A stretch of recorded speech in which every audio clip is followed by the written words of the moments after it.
CPI സംസ്ഥാന secretary Binoy Viswam മാധ്യമങ്ങളോട് സംസാരിക്കുകയാണ്. തത്സമയ ദൃശ്യങ്ങളിലേക്ക്. റിപ്പോർട്ട് കിട്ടിക്കഴിഞ്ഞാൽ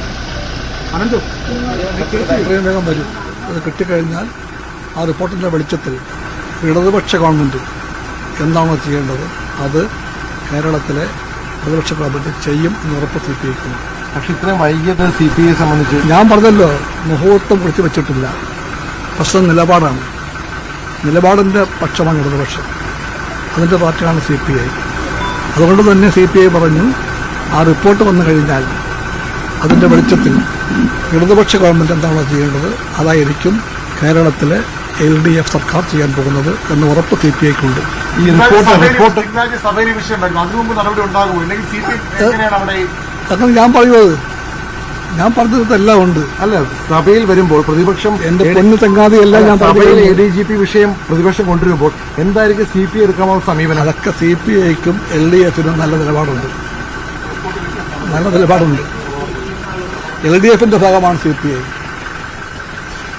ആ CPIക്ക് LDFിന്റെ കാഴ്ചപ്പാട് നയങ്ങളെയും വ്യക്തപ്പെടുത്താൻ അറിയാം. ഈ അന്വേഷണം ഏതാണ്ട് പൂർത്തിയാകാറായപ്പോഴാണ് വത്സൻ തില്ലങ്കേരിയെ കാണുന്ന വിവരവും പുറത്തു വരുന്നത്. എനിക്കറിയില്ല.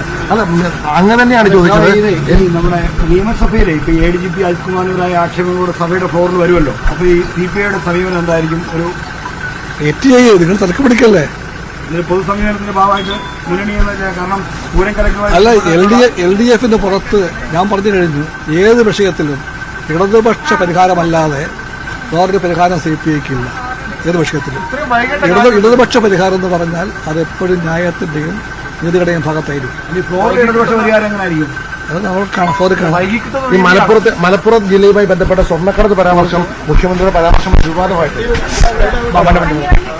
DGPയുടെ റിപ്പോർട്ട് ലഭിച്ചാൽ അത് പരിഗണിച്ചുകൊണ്ട് ഇടതുപക്ഷ സർക്കാർ എന്താണോ ചെയ്യേണ്ടത് അത്തരത്തിലുള്ള നടപടി ഉണ്ടാകും ADGPക്കെതിരെ എന്നുള്ളതാണ് ഇപ്പോൾ CPI നേതാവ് ബിനോയ് വിശ്വത്തിന്റെ ഭാഗത്ത് നിന്നുണ്ടാകുന്ന പ്രതികരണം. നേരത്തെ ADGPയെ മാറ്റിയേ പറ്റൂ എന്ന നിലപാട് ആവർത്തിച്ച് പറഞ്ഞിരുന്ന ബിനോയ് വിശ്വം നിലപാട് ഭയപ്പെടുത്തുന്നു എന്ന് വേണം ഈ വാക്കുകളിൽ നിന്ന് മനസ്സിലാക്കാൻ. കഴിഞ്ഞ ദിവസം മുഖ്യമന്ത്രിയുമായും കൂടിക്കാഴ്ച നടത്തിയിരുന്നു ബിനോയ് വിശ്വം. പക്ഷേ ADGPയെ പെട്ടെന്ന് മാറ്റാനാകില്ല എന്ന നിലപാട് സ്വീകരിച്ചു മുഖ്യമന്ത്രി എന്ന് തന്നെയാണ് മനസ്സിലാക്കേണ്ടത്. പ്രത്യേകിച്ച് നിയമസഭാ സമ്മേളനം കൂടി ചേരുന്ന സാഹചര്യത്തിൽ പ്രതിപക്ഷം വലിയ ആയുധമാക്കിയ വിഷയത്തെ ഉയർത്തിക്കൊണ്ടുവരുവാനുള്ള സാധ്യതയടക്കമുണ്ട്. പക്ഷേ അപ്പോഴും ബിനോയ് വിശ്വം മാധ്യമങ്ങളോട് പ്രതികരിക്കുമ്പോൾ ഇതിന് മുഹൂർത്തം കുറിച്ചിട്ടില്ല എന്ന മറുപടിയാണ് ഇപ്പോൾ നൽകിയത്.